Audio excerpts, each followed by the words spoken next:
Pyramids क्या हैं और इसे कैसे बनाया गया और कैसे इनमें इस्तेमाल होने वाले लाखों टन वजनी पत्थरों को एक जगह से दूसरी जगह ले जाया गया और ऊपर तक पहुंचाया गया और कैसे इन पत्थरों को काटा गया जबकि उस वक्त कोई औजार और पहिए भी दरियाफ्त नहीं हुए थे और किस तरह इनके कोनों को बिल्कुल एक्यूरेट 90 डिग्री के जाविये पर काटा गया जबकि उस वक्त कोई कंपास भी नहीं था और कैसे इतनी बड़ी बिल्डिंग 4500 साल गुजरने के बाद भी अपनी असल हालत में मौजूद है और क्या इनको बनाने के पीछे किसी एलियंस का हाथ तो नहीं। तो आज हम आपको इसी तरह के इंफॉर्मेटिव सवालात के जवाब देंगे।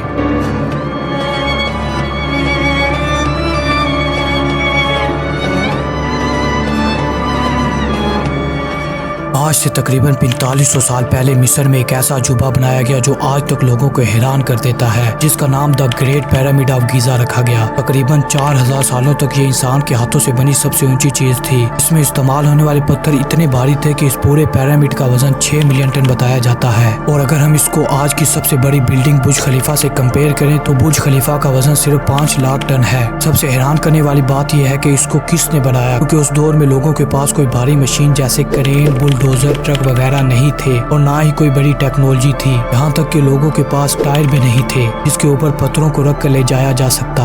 लेकिन फिर भी इन लोगों ने एक ऐसी बिल्डिंग बनाई जो आज के दिन तक खड़ी है। क्या आप सोच भी सकते हैं कि 4500 साल तक कोई बिल्डिंग बनी रहे, इतनी जलती गर्मी में तूफान आए, बारिश आए, दुनिया में कोई इतनी बड़ी चीज नहीं बची जो आज तक सरवाइव कर सके। आखिर ये कैसे हो पाया? जब पिरामिड्स पर रिसर्च की जाती है तो ये थ्योरी निकलती है कि the great pyramid of Giza को 2560 साल कबले मसीह में फेरो खुफू की निगरानी में बनाया गया। मिस्र में जो पहले बादशाह होते थे इन्हें फिरौन यानी फेरो कहा जाता था। पिरामिड्स दरिया नील के मगरबी किनारे मौजूद है। इसके अलावा भी 2 और पिरामिड्स भी मौजूद हैं। जो सबसे बड़ा है इसे the great pyramid of Giza कहा जाता है और इससे छोटे वाले को द पिरामिड ऑफ खाफरे कहा जाता है। इसे खुफू के बेटे खाफरे ने तामीर किया। और तीसरा पिरामिड जो सबसे छोटा है इसे द पिरामिड ऑफ मैंक्योर कहा जाता है, जिसे खाफरे के बेटे मैंक्योर ने तामीर किया। उस दौर में इस पिरामिड्स के अलावा भी और भी बड़ी बड़ी इमारतें थी। इनमें से एक the great Sphinx of Giza है और रिसर्चर्स का कहना है कि मिस्र में टोटल तकरीबन 118 पिरामिड्स पाए जाते हैं। इनमें से कई पिरामिड्स खराब मौसम की वजह से टूटकर मलबे का ढेर हो गए हैं और बहुत कम ही अपनी असल हालत में मौजूद हैं। और इनमें से अच्छी और अपनी असल हालत में सिर्फ ये 3 पिरामिड्स ही पाए जाते हैं। इनमें से सबसे खास the great pyramid of Giza है। इन पिरामिड्स को मकबरे के तौर पर बनाया गया और इनके बड़े बादशाहों यानी फिरौनों को इसमें दफनाया जाता था। खास बात यह है कि इस वक्त के मिस्री लोग मरने के बाद वाली जिंदगी पर यकीन रखते थे।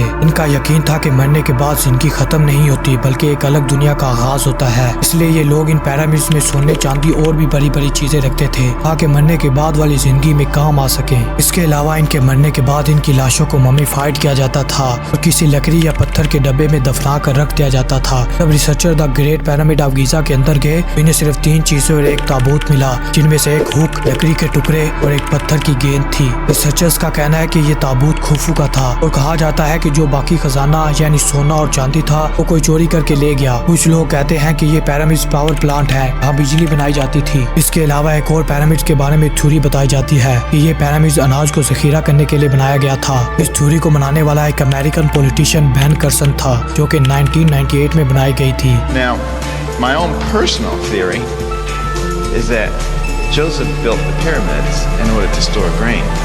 Now, all the archaeologists think they were made for the pharaoh's grave. आज के दौर में सब लोग इस बात पर मुत्तफिक हैं कि the great pyramid of Giza को मकबरे के लिए बनाया गया था। उस वक्त लोग ये मानते थे कि मकबरा जितना ज्यादा खूबसूरत होगा इतना ज्यादा हमारे बादशाह मरने के बाद वाली जिंदगी अच्छी तरह से गुजार सकेंगे। अब आते हैं हम सबसे अहम सवाल की तरफ, जो कि है कि इस पिरामिड को आखिर कैसे बनाया गया। अगर तहकीक की जाए तो असल में यही सबसे पुरअसरार राज है इस पिरामिड का। इस पिरामिड में इस्तेमाल होने वाले पत्थर का वजन तकरीबन 2.5 टन से 80 टन के बराबर है और पत्थर को बहुत बारीक तरह से काटा गया है। हालांकि उस वक्त काटने के लिए कोई औजार भी नहीं थे। इन पत्थरों को एक के ऊपर एक कैसे रखा गया? हालांकि ये लोग पहियों का इस्तेमाल भी नहीं जानते थे और इन्होंने ये सब कुछ 20 सालों के अंदर कर दिया। और कहा जाता है कि इनको बनाने वाले कोई आम लोग नहीं थे बल्कि बहुत ताकतवर थे। और इन पिरामिड्स को बनाने वाले लोगों की तादाद तकरीबन 20 से 30 हजार थी, जो कि दिन में 10 घंटे काम करते थे। अगर हम बात करें इसमें इस्तेमाल होने वाले कंस्ट्रक्शन मटीरियल की तो तकरीबन 55 लाख टन चूने का पत्थर, 8000 टन ग्रेनाइट और 5 लाख टन मोर्टार का इस्तेमाल किया गया। ज्यादातर पत्थर नजदीक से ही आए थे, तकरीबन 800 किलोमीटर दूरी के फासले पर। अब सवाल यह है कि इन पत्थरों को कैसे काटा जाता था।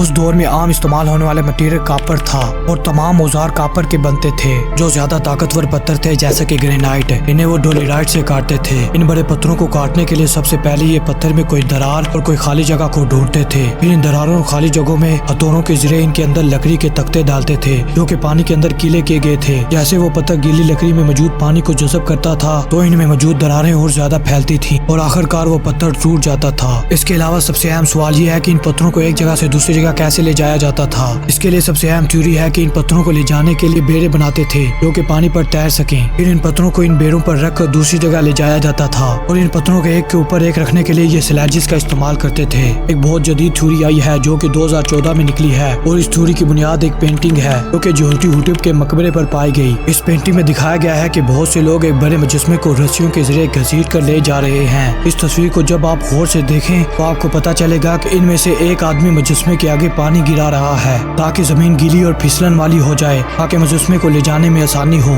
इसके बाद अगर इन पिरामिड्स को गौर से देखा जाए तो इसको इस तरह से डिजाइन किया गया है कि इनकी चारों सिमतें मशरक, मगरब, शमाल और जनूब में एग्जैक्ट पॉइंट कर रही हैं। कैसे हो सकता है, हालांकि उस वक्त कोई कंपास भी मौजूद नहीं था। ये और इस तरह की कई मिस्टीरियस चीजें आज भी सोल्व नहीं हो सकी।